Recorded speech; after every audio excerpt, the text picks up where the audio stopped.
हाँ जी, last theory ਆਪਾਂ ਨੇ ਪਰਸਨੈਲਿਟੀ ਦੀਆਂ ਕੀਤੀਆਂ ਸੀ। ਅਗਲੀਆਂ ਥਿਊਰੀਆਂ ਸਾਡੀਆਂ ਹੈਗੀਆਂ ਨੇ ਲਰਨਿੰਗ ਦੇ ਨਾਲ ਰਿਲੇਟਡ।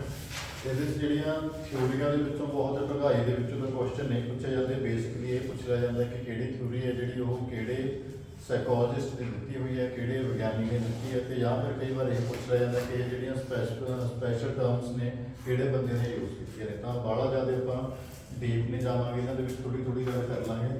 ਲਰਨਿੰਗ ਥਿਊਰੀ ਦੇ ਵਿੱਚ ਸਭ ਤੋਂ ਪਹਿਲਾ ਨਾਮ ਹੈਗਾ ਪਾਵਲੋ ਦਾ।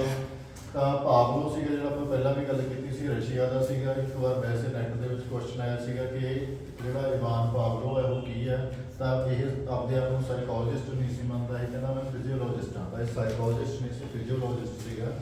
ਇਹਨੇ ਜਿਹੜੀ ਥਿਊਰੀ ਦਿੱਤੀ ਸੀ ਉਹ ਦਿੱਤੀ ਸੀਗੀ ਸਟਿਮੂਲਸ ਰਿਸਪੌਂਸ ਥਿਊਰੀ। ਨੂੰ ਵੈਸੇ ਵੀ ਬੋਲਦੇ ਸੀ ਅਸੀਂ ਕਲਾਸੀਕਲ ਕੰਡੀਸ਼ਨਿੰਗ ਥਿਊਰੀ। ਇਹਦੇ 'ਚ ਅਸੀਂ ਸਾਰਿਆਂ ਨੇ ਪੜ੍ਹਿਆ ਹੋਊਗਾ, ਉਹ ਕੁੱਤੇ ਵਾਲਾ ਐਕਸਪੈਰੀਮੈਂਟ ਕੀਤਾ ਸੀਗਾ ਇਹਨੇ ਕਿ ਇੱਕ ਕੁੱਤਾ ਰੱਖਿਆ ਹੋਇਆ ਤੇ ਬਾਹਰੋਂ ਕਮਰੇ ਦੇ ਵਿੱਚ ਲਿਆ ਕੇ ਖਾਣਾ ਰੱਖਦਾ।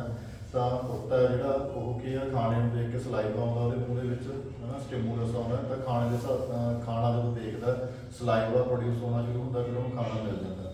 ਫਿਰ ਹੌਲੀ ਹੌਲੀ ਉਹਨੂੰ ਕੀ ਕਰਦਾ, ਉਹ ਕਮਰੇ ਦੀ ਬੈਲ ਲੱਗੀ ਹੁੰਦੀ ਹੈ, ਬੈਲ ਮਾਰਦਾ। ਬੈਲ ਮਾਰਨ ਤੋਂ ਬਾਅਦ ਉਹਨੂੰ ਖਾਣਾ ਰੱਖਦਾ। ਤਾਂ ਹੌਲੀ ਹੌਲੀ ਕੁੱਤਾ ਜਿਹੜਾ ਕੀ ਆ ਆਪਦੇ ਆਪ ਨੂੰ ਬੈਲ ਦੇ ਨਾਲ ਜੋੜ ਦਿੰਦਾ, ਆਪਦੇ ਰਿਸਪੌਂਸ ਨੂੰ। ਜਿਹੜਾ ਉਹਦੇ ਮੂੰਹ 'ਚੋਂ ਸਲਾਈਵਾ ਆਉਣਾ ਤਾਂ ਕਿਹਦੇ ਨਾਲ ਜੁੜ ਜਾਂਦਾ, ਉਹ ਬੈਲ ਦੇ ਨਾਲ ਜੁੜ ਜਾਂਦਾ। ਹੁਣ ਉਹ ਭੋਜਨ ਆਵੇ ਚਾਹੇ ਨਾ ਆਵੇ, ਤਾਂ ਸਲਾਈਵਾ ਉਹਦਾ ਕਿਹਦੇ ਨਾਲ ਆ ਜਾਂਦਾ, ਬੈਲ ਦੇ ਨਾਲ ਆ ਜਾਂਦਾ, ਹੈ ਨਾ। ਤਾਂ ਉਹ ਕੀ ਕਹਿੰਦਾ, ਇਸ ਥਿਊਰੀ ਨੂੰ ਸਟਿਮੂਲਸ ਰਿਸਪੌਂਸ ਥਿਊਰੀ ਕਹਿੰਦਾ। ਤਾਂ ਇਹ ਐਕਸਪੈਰੀਮੈਂਟ ਉਹਨੇ ਕਿਹਦੇ ਉੱਪਰ ਕੀਤਾ ਸੀ, ਕੁੱਤੇ ਦੇ ਉੱਪਰ ਕੀਤਾ ਸੀਗਾ। ਕਈ ਵਾਰ ਇਹੋ ਜਿਹਾ ਵੀ ਕੁਐਸਚਨ ਪੁੱਛ ਲਿਆ ਜਾਂਦਾ। ਦੂਜੀ ਥਿਊਰੀ ਸਾਡੇ ਕੋਲ ਹੈਗੀ ਆ ਆਪਰੈਂਟ ਕੰਡੀਸ਼ਨਿੰਗ। ਆਪਰੈਂਟ ਕੰਡੀਸ਼ਨਿੰਗ ਥਿਊਰੀ ਸੀ ਜਿਹੜੀ ਇਹ ਆਪਣਾ ਥੋਰਨਡਾਈਕ ਸੀਗਾ, ਉਹਨੇ ਐਕਸਪੈਰੀਮੈਂਟ ਕੀਤੇ ਸੀਗੇ। ਉਹਨੇ ਇੱਕ ਥਿਊਰੀ ਦਿੱਤੀ ਸੀ ਪਹਿਲਾਂ, ਟਰਾਇਲ ਐਂਡ ਐਰਰ ਥਿਊਰੀ। ਤਾਂ ਉਹਨੇ ਬਿੱਲੀ ਦੇ ਉੱਪਰ ਐਕਸਪੈਰੀਮੈਂਟ ਕੀਤਾ ਸੀਗਾ ਇਹ। ਤਾਂ ਇਸੇ ਥਿਊਰੀ ਨੂੰ ਡਿਵੈਲਪ ਕਰਕੇ BF ਸਕਿਨਰ ਨੇ ਬਣਾਤਾ ਆਪਰੈਂਟ ਕੰਡੀਸ਼ਨਿੰਗ ਥਿਊਰੀ। ਇਹ ਇੱਕ ਲਾਅ ਸੀਗਾ ਉਹਦਾ, ਟਰਾਇਲ ਐਂਡ ਐਰਰ ਥੋਰਨਡਾਈਕ ਦਾ। ਉਸੇ ਤੋਂ ਡਿਵੈਲਪ ਕਰਕੇ ਥਿਊਰੀ ਤੋਂ ਕਿਹਨੇ ਤਬਦੀਲ ਕੀਤਾ, BF ਸਕਿਨਰ ਨੇ ਤਬਦੀਲ ਕੀਤਾ। ਥੋਰਨਡਾਈਕ ਨੇ ਬਹੁਤ ਸਾਰੇ ਐਕਸਪੈਰੀਮੈਂਟ ਕੀਤੇ ਸੀ। ਉਹਨੇ ਕੀ ਕੀਤਾ, ਬਿੱਲੀ ਨੂੰ ਪਿੰਜਰੇ ਦੇ ਵਿੱਚ ਰੱਖਿਆ, ਬਾਹਰ ਉਹਦੇ ਬਿੱਲੀ ਭੁੱਖੀ ਹੈ, ਬਾਹਰ ਖਾਣਾ ਰੱਖਦਾ। ਤਾਂ ਬਿੱਲੀ ਕੀ ਹੈ, ਪਿੰਜਰੇ ਦੇ ਵਿੱਚ ਬਾਰ-ਬਾਰ ਗੇੜੇ ਦੇ ਰਹੀ ਹੈ। ਤਾਂ ਮੰਨ ਲਓ ਅੱਧੇ ਘੰਟੇ ਬਾਅਦ ਕੀ ਹੁੰਦਾ, ਉਹਦਾ ਬਾਏ ਚਾਂਸ ਉਹਦੇ ਵਿੱਚ ਇੱਕ ਸੁੱਚ ਲੱਗੀ ਹੋਈ ਹੈ ਜਾਂ ਲੀਵਰ ਲੱਗਿਆ ਹੋਇਆ, ਉਹਦੇ ਉੱਪਰ ਪੈਰ ਟਿਕਦਾ ਤੇ ਪਿੰਜਰਾ ਖੁੱਲ੍ਹ ਜਾਂਦਾ, ਉਹ ਬਾਹਰ ਆ ਕੇ ਖਾਣਾ ਖਾ ਲੈਂਦੀ ਹੈ। ਅਗਲੇ ਦਿਨ ਕੀ ਹੈ, ਉਹ ਫੇਰ ਐਵੇਂ ਭੱਜੀ ਫਿਰ ਰਹੀ ਹੈ, ਬਾਈ ਚਾਂਸ ਪੈਰ ਟਿਕਦਾ। ਹੌਲੀ ਕਰਕੇ ਕੀ ਹੋ ਜਾਂਦਾ, ਉਹਨੂੰ ਪਤਾ ਲੱਗਣ ਲੱਗ ਜਾਂਦਾ ਕਿ ਜਦੋਂ ਮੇਰਾ ਪੈਰ ਇਹਦੇ ਉੱਪਰ ਟਿਕਦਾ ਤਾਂ ਪਿੰਜਰਾ ਖੁੱਲਦਾ, ਫਿਰ ਖਾਣਾ ਮਿਲਦਾ। ਤਾਂ ਫਿਰ ਟਰਾਇਲ ਐਂਡ ਐਰਰ ਦਾ ਮਤਲਬ ਕੀ ਹੈ ਕਿ ਬਾਰੀ-ਬਾਰੀ ਜਦੋਂ ਟਰਾਈ ਕਰੀ ਜਾਂਦੀ ਹੈ, ਫਿਰ ਐਟ ਲਾਸਟ ਕੀ ਹੈ, ਉਹ ਬਹੁਤ ਘੱਟ ਸਮਾਂ ਲੈਂਦੀ ਹੈ ਪਿੰਜਰੇ ਨੂੰ ਖੋਲ੍ਹਣ ਵਾਸਤੇ, ਹੈ ਨਾ। ਕਿ ਜਦੋਂ ਅਸੀਂ ਟਰਾਇਲ ਕਰਦੇ ਹਾਂ ਵਾਰ-ਵਾਰ, ਤਾਂ ਐਰਰ ਨੇ ਜਿਹੜੀਆਂ ਉਹ ਕੀ ਹੁੰਦੀਆਂ ਨੇ, ਘਟਣੀਆਂ ਸ਼ੁਰੂ ਹੋ ਜਾਂਦੀਆਂ ਨੇ। ਤਾਂ ਇਹ ਬਿੱਲੀ ਦੇ ਉੱਪਰ ਐਕਸਪੈਰੀਮੈਂਟ ਕੀਤਾ ਗਿਆ ਸੀਗਾ, ਥੋਰਨਡਾਈਕ ਨੇ ਕੀਤਾ ਸੀ। ਪਰ ਥਿਊਰੀ ਕਿਹਨੇ ਡਿਵੈਲਪ ਕੀਤੀ ਹੈ, ਜੇ ਸਾਨੂੰ ਆ ਜਾਏ ਤਾਂ BF ਸਕਿਨਰ ਨੇ ਥਿਊਰੀ ਡਿਵੈਲਪ ਕੀਤੀ ਹੈ ਆਪਰੈਂਟ ਕੰਡੀਸ਼ਨਿੰਗ ਦੀ। ਇਹ ਉਹਦੇ ਉਲਟ ਹੈ, ਇਹਦੇ 'ਚ ਪਹਿਲਾਂ ਰਿਸਪੌਂਸ ਹੋਊਗਾ, ਬਾਅਦ ਦੇ ਵਿੱਚ ਸਟਿਮੂਲਸ ਹੋਊਗਾ। ਤੇ ਇਹ ਜਿਹੜੀ ਥਿਊਰੀ ਹੈ ਇਹ ਕੰਮ ਕਰਦੀ ਹੈ ਰਿਵਾਰਡ ਐਂਡ ਪਨਿਸ਼ਮੈਂਟ ਦੇ ਨਾਲ। ਕਿ ਜਾਂ ਤਾਂ ਜੇਕਰ ਅਸੀਂ ਕਿਸੇ ਬੱਚੇ ਨੂੰ ਕੋਈ ਸਨਮਾਨ ਦੇਵਾਂਗੇ, ਕੋਈ ਪ੍ਰਾਈਜ਼ ਦੇਵਾਂਗੇ ਤਾਂ ਸਿੱਖੂਗਾ, ਤੇ ਜਾਂ ਫਿਰ ਡੰਡੇ ਦੇ ਡਰ ਤੋਂ ਬੱਚਾ ਸਿੱਖੂਗਾ। ਕਿਸੇ ਵੀ ਤਰ੍ਹਾਂ ਦੀ ਹੋਰ ਕੋਈ ਪਨਿਸ਼ਮੈਂਟ ਹੋ ਸਕਦੀ। ਇਹਦੇ ਬਾਰੇ ਗੱਲ ਕਿਹਨੇ ਕੀਤੀ ਹੈ, ਥੋਰਨਡਾਈਕ ਤੇ BF ਸਕਿਨਰ ਨੇ। ਨੈਕਸਟ ਥਿਊਰੀ ਸਾਡੇ ਕੋਲ ਆਉਂਦੀ ਹੈ, ਇੱਕ ਗਰੁੱਪ ਸੀਗਾ ਜਿਹਨੂੰ ਗੈਸਟਾਲਟ ਥਿਊਰਿਸਟ ਬੋਲਿਆ ਜਾਂਦਾ ਸੀਗਾ। ਤਾਂ ਗੈਸਟਾਲਟ ਗਰੁੱਪ ਸੀਗਾ ਜਿਹੜਾ ਸਕੂਲ ਆਫ ਸਾਈਕੋਲੋਜੀ ਹੈ ਗੈਸਟਾਲਟ। ਤਾਂ ਇਹਦੇ 'ਚ ਆਉਂਦਾ ਸਾਡਾ ਕੋਲਰ ਨੇ ਇੱਕ ਥਿਊਰੀ ਡਿਵੈਲਪ ਕੀਤੀ ਜਿਹਦਾ ਨਾਮ ਹੈਗਾ ਸੀ ਇਨਸਾਈਟ ਲਰਨਿੰਗ। ਇਸ ਥਿਊਰੀ ਦਾ ਨਾਮ ਹੈਗਾ ਸੀ ਇਨਸਾਈਟ ਲਰਨਿੰਗ, ਯਾਨੀ ਕਿ ਆਪਣੇ ਅੰਦਰੋਂ ਹੀ ਸਿੱਖਣਾ। ਤਾਂ ਇਹਦੇ 'ਚ ਇਹਨੇ ਕੀ ਕੀਤਾ, ਇੱਕ ਬਾਂਦਰ ਦੇ ਉੱਪਰ ਐਕਸਪੈਰੀਮੈਂਟ ਕੀਤਾ ਸੀਗਾ ਜਿਹਦਾ ਨਾਮ ਹੈਗਾ ਸੀਗਾ ਸੁਲਤਾਨ। ਇੱਕ ਚਿੰਪੈਂਜੀ ਸੀਗਾ, ਉਹਨੂੰ ਇੱਕ ਕਮਰੇ ਦੇ ਵਿੱਚ ਬੰਦ ਕਰਤਾ। ਬਾਂਦਰ ਭੁੱਖਾ ਸੀਗਾ, ਕੇਲੇ ਸੀ ਜਿਹੜੇ ਉੱਪਰ ਛੱਤ ਦੇ ਉੱਪਰ ਲਮਕਾਤੇ, ਉਹਨੂੰ ਛਾਲਾ ਮਾਰ ਰਿਹਾ, ਕੇਲਿਆਂ ਤੱਕ ਪਹੁੰਚਿਆ ਨਹੀਂ ਜਾ ਰਿਹਾ। ਫਿਰ ਅਗਲੀ ਸਿਚੁਏਸ਼ਨ ਕੀ ਕਰਦਾ, ਉਹ ਇੱਕ ਸਾਈਡ ਦੇ ਉੱਪਰ ਬਾਕਸ ਰੱਖ ਦਿੰਦਾ ਇੱਕ ਛੋਟਾ ਜਿਹਾ। ਫਿਰ ਬਾਂਦਰ ਬੈਠਾ, ਉਹ ਹੌਲੀ ਦਿਮਾਗ ਲਾਉਂਦਾ, ਉਹ ਬਾਕਸ ਨੂੰ ਕੋਲੇ ਲਿਆਉਂਦਾ, ਉਹਦੇ ਉੱਪਰ ਚੜ੍ਹ ਕੇ ਕੇਲੇ ਲਾਉਣ ਦੀ ਕੋਸ਼ਿਸ਼ ਕਰਦਾ। ਫਿਰ ਉਹ 2-3 ਬਾਕਸ ਧਰ ਦਿੰਦਾ ਕਮਰੇ ਦੇ ਵਿੱਚ ਲਿਆ ਕੇ। ਤਾਂ ਉਹ ਸਾਰੇ ਬਾਕਸ ਦੇ ਉੱਪਰ ਬਾਕਸ ਰੱਖਦਾ, ਬਾਕਸ ਦੇ ਉੱਪਰ ਬਾਕਸ ਰੱਖਦਾ, ਤਾਂ ਸਾਰੇ ਬਾਕਸਾਂ ਦੇ ਉੱਪਰ ਚੜ੍ਹ ਕੇ ਕੇਲੇ ਲਾਸਟ 'ਤੇ ਉਤਾਰ ਲੈਂਦਾ। ਹੁਣ ਉੱਥੇ ਬਾਂਦਰ ਨੂੰ ਸਿਖਾਉਣ ਵਾਲਾ ਕੋਈ ਨਹੀਂ ਸੀਗਾ ਵੀ ਤੂੰ ਇਹਦੇ ਉੱਪਰ ਰੱਖ ਕੇ ਐਵੇਂ ਚੜ੍ਹ ਕੇ ਇਕੱਠੇ ਕਰਕੇ ਬਾਕਸ ਕੇਲੇ ਨੇ ਜਿਹੜੇ ਉਹ ਉਤਾਰ ਸਕਦਾ। ਉਹ ਕਹਿੰਦਾ ਵੀ ਕੀ ਚੀਜ਼ ਹੋਈ, ਉਹਨੂੰ ਆਪਣੇ ਅੰਦਰੋਂ ਹੀ ਲਰਨਿੰਗ ਹੋਈ ਹੈ। ਇਨਸਾਈਟ ਦਾ ਮਤਲਬ ਕਿ ਉਹਨੂੰ ਆਪਣੇ ਅੰਦਰੋਂ ਹੀ ਲਰਨਿੰਗ ਹੋਈ, ਉਹਨੇ ਅੰਦਰੋਂ ਹੀ ਇਹ ਚੀਜ਼ ਸਿੱਖੀ, ਉਹਨੂੰ ਕੋਈ ਬਾਹਰੋਂ ਦੱਸਣ ਨਹੀਂ ਆਇਆ। ਫਿਰ ਬਾਂਦਰ ਨੂੰ ਪਿੰਜਰੇ ਦੇ ਵਿੱਚ ਬੰਦ ਕੀਤਾ ਗਿਆ। ਪਿੰਜਰੇ 'ਚ ਬੰਦ ਕਰਨ ਤੋਂ ਬਾਅਦ ਕੀ ਆ, ਦੂਰ ਕੇਲੇ ਰੱਖ ਦਿੱਤੇ ਗਏ। ਫਿਰ ਉਹਦੇ ਨੇੜੇ ਇੱਕ ਛੋਟਾ ਸਟੀ ਸੀ ਜਿਹੜੀ, ਇੱਕ ਡੰਡਾ ਰੱਖ ਦਿੱਤਾ ਗਿਆ। ਤਾਂ ਉਹਨੇ ਡੰਡਾ ਚੱਕਿਆ, ਪਹਿਲਾਂ ਹੱਥ ਨਹੀਂ ਪਹੁੰਚਿਆ, ਡੰਡਾ ਚੱਕ ਕਿੱਥੋਂ ਪਤਾ ਲੱਗਿਆ? ਆਪਣੇ ਅੰਦਰੋਂ ਇਨਸਾਈਡ ਲਰਨਿੰਗ ਹੋਈ। ਦੋ ਡੰਡੇ ਹੋਰ ਰੱਖ ਦਿੱਤੇ ਗਏ, ਅਲੱਗ-ਅਲੱਗ ਸੀਗੇ ਪਰ ਉਹ ਆਪਸ 'ਚ ਜੁੜ ਸਕਦੇ ਸੀ। ਕੇਲਿਆਂ ਦੀ ਦੂਰੀ ਹੋਰ ਵਧਾਤੀ ਤਾਂ ਉਹ ਸਿੰਗਲ ਡੰਡੇ ਨਾਲ ਖਿੱਚਣ ਦੀ ਕੋਸ਼ਿਸ਼ ਕਰ ਰਿਹਾ, ਨਹੀਂ ਆ ਰਹੇ। ਫਿਰ ਉਹ ਬੈਠਾ ਦਿਮਾਗ ਲੜਾਉਂਦਾ, ਉਹਦਾ ਦੋਨੇ ਡੰਡੇ ਸੀ ਜਿਹੜੇ ਉਹਨਾਂ ਨੂੰ ਫਿਕਸ ਕਰਕੇ ਦੋ ਵੱਡਾ ਡੰਡਾ ਬਣਾ ਲੈਂਦਾ, ਵੱਡੇ ਡੰਡੇ ਨਾਲ ਕੇਲੇ ਖਿੱਚ ਲੈਂਦਾ ਉਹਦੇ ਨੂੰ। ਤਾਂ ਇਹ ਜਿਹੜਾ ਐਕਸਪੈਰੀਮੈਂਟ ਸੀ ਕਿਹਨੇ ਕੀਤਾ? ਇਹ ਕੋਹਲਰ ਨੇ ਕੀਤਾ। ਤਾਂ ਕੋਹਲਰ ਸੀਗਾ ਜਿਹੜਾ, ਉਹਨੇ ਬਾਂਦਰ ਸੀਗਾ ਚਿਪੈਂਜੀ ਦਾ ਨਾਮ ਉਹਨੇ ਰੱਖਿਆ ਸੁਲਤਾਨ। ਉਹਦੇ ਉੱਪਰ ਐਕਸਪੈਰੀਮੈਂਟ ਕੀਤੇ ਤੇ ਐਕਸਪੈਰੀਮੈਂਟ ਕਰਕੇ ਜਿਹੜੀ ਥਿਊਰੀ ਐਸਟੈਬਲਿਸ਼ ਕੀਤੀ ਉਹਦਾ ਨਾਮ ਕੀ ਰੱਖਿਆ? Inside learning. ਉਸ ਤੋਂ ਬਾਅਦ ਸਾਡੇ ਕੋਲ ਥਿਊਰੀ ਆਉਂਦੀ ਹੈ ਸੋਸ਼ਲ ਲਰਨਿੰਗ ਦੀ। ਸੋਸ਼ਲ ਲਰਨਿੰਗ ਥਿਊਰੀ ਨੂੰ ਆਬਜ਼ਰਵੇਸ਼ਨਲ ਲਰਨਿੰਗ ਵੀ ਕਹਿ ਦਿੰਦੇ ਨੇ, ਯਾਨੀ ਕਿ ਦੇਖ ਕੇ ਸਿੱਖਣਾ। ਅਸੀਂ ਪਹਿਲਾਂ ਵੀ ਪੜ੍ਹ ਕੇ ਗਏ ਕਿ ਬੱਚਾ ਹੈ ਜਿਹੜਾ ਜਿਵੇਂ ਇਮੀਟੇਟ ਕਰਕੇ ਸਿੱਖਦਾ, ਤਾਂ ਇਹਦੀ ਸਾਰੀ ਥਿਊਰੀ ਸੀ ਜਿਹੜੀ ਉਹ ਵੀ ਇਸੇ ਉੱਪਰ ਡਿਪੈਂਡ ਸੀਗੀ। ਇਹਨੇ 2-3 ਸਾਲ ਐਕਸਪੈਰੀਮੈਂਟ ਕੀਤੇ ਬੱਚਿਆਂ ਦੇ ਉੱਪਰ। 72 ਬੱਚੇ ਲਏ ਇਹਨੇ। 72 ਦੇ ਬੱਚਿਆਂ ਨੂੰ 24 ਦੇ 3 ਅਲੱਗ-ਅਲੱਗ ਗਰੁੱਪਾਂ ਦੇ ਵਿੱਚ ਡਿਵਾਈਡ ਕਰਤਾ। ਗਰੁੱਪਾਂ ਦੇ ਵਿੱਚ ਡਿਵਾਈਡ ਕਰਨ ਤੋਂ ਬਾਅਦ ਉਹਨੇ ਇਹਨੂੰ ਵੀ ਇੱਕ ਯਾਦ ਰੱਖਿਓ, ਇਹਦਾ ਜਿਹੜਾ ਕੁਐਸਚਨ ਹੈ ਆਉਂਦਾ ਮਾਡਲਿੰਗ ਕਰਕੇ। ਮਾਡਲਿੰਗ ਮੈਥਡ ਦਾ ਜਿਹੜਾ ਇਹ ਬੱਚੇ ਕਿਸੇ ਨੂੰ ਰੋਲ ਮਾਡਲ ਮੰਨ ਕੇ ਸਿੱਖਦੇ ਨੇ। ਮਾਡਲਿੰਗ ਮੈਥਡ ਜਿੱਥੇ ਲਿਖਿਆ ਆ ਗਿਆ ਤਾਂ ਉਹ ਐਲਬਰਟ ਮੰਦੁਰਾ ਦਾ।